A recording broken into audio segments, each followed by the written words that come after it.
नमस्ते, आदाब, सत श्री अकाल।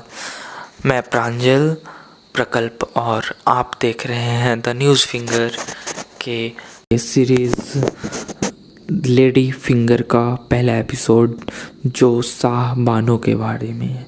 शाह बानो ये वही महिला है जिसने भारतीय कानून के इतिहास को बदल के रख दिया। क्या आप बता सकते हैं किस केस में 3 तलाक को असंवैधानिक घोषित किया गया था?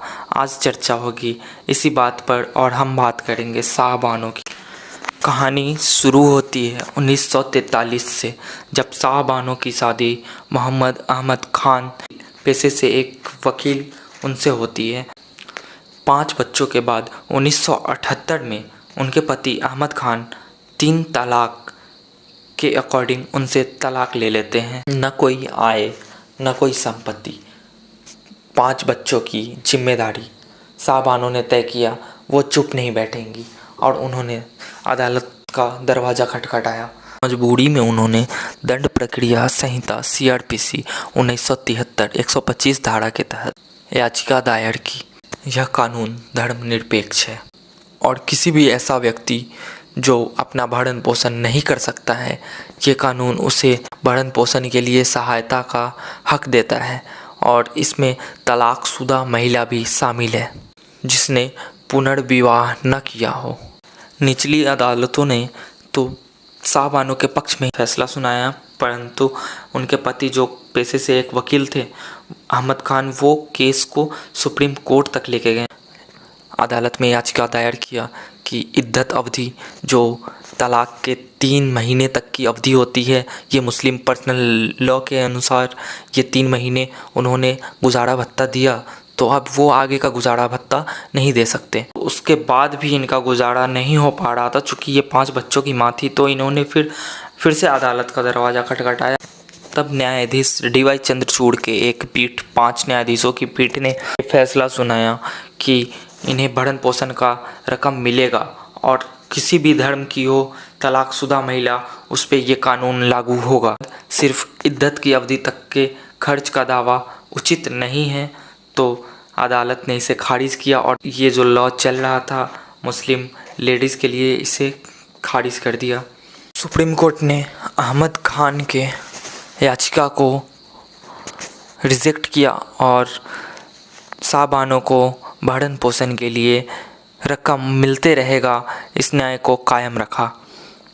इसके अनुसार इन्हें प्रति माह 25 रुपये का गुजारा भत्ता दिया जाता था, जिसे बढ़ाकर DY चंद्रचूड़ के पीठ ने 179.20 पैसे का कर दिया था। पीठ ने इस पर अफसोस जताते हुए कहा, समान नागरिक संहिता अनुच्छेद 44 के एक मृत अक्षर है, एक निजी विवाद कानून बनाम व्यक्तिगत धर्म की लड़ाई बन गई।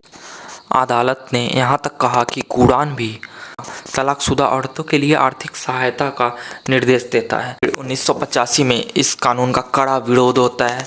कट्टरपंथियों ने इस कानून का खुल के विरोध किया और इतना तगड़ा विरोध किया कि राजीव गांधी के टाइम राजनीतिक दबाव के कारण वो फैसला वापस लेना पड़ा और सिर्फ इद्दत अवधि तक का खर्च का ही फिर से वापस कानून उनके लिए लागू हो गया। तो अभी की कानून क्या कहती है? अभी की कानून कहती है कि मुस्लिम महिला को 2 तरह से भरण पोषण मिल सकता है, जिसमें एक तो है मुस्लिम वुमेन एक्ट 1986 के तहत जो राजीव गांधी के समय आया था। महिला को सहायता सिर्फ इद्दत अवधि के अंदर तक ही मिलेगा, जो कि 3 महीने की होती। दूसरा है सेक्शन 125 CRPC। यह एक सेकुलर कानून है जो हर धर्म पे लागू होता है। तो तलाक के बाद भी वो पति से मासिक मेंटेनेंस के लिए पैसे ले सकती है। एक मुस्लिम महिला तलाक के बाद CRPC 125 का भी इस्तेमाल कर सकती है और ये मुस्लिम महिला एक्ट 1986 भी चलते रहेगा। लेकिन अगर महिला चाहे तो CRPC 125 के तहत एक सेकुलर कानून लगा के इद्दत अवधि के बाद भी वो अपना मेंटेनेंस राशि ले सकती है। चलिए, थैंक यू। आप लोग लाइक शेयर सब कर दीजिए, शुक्रिया।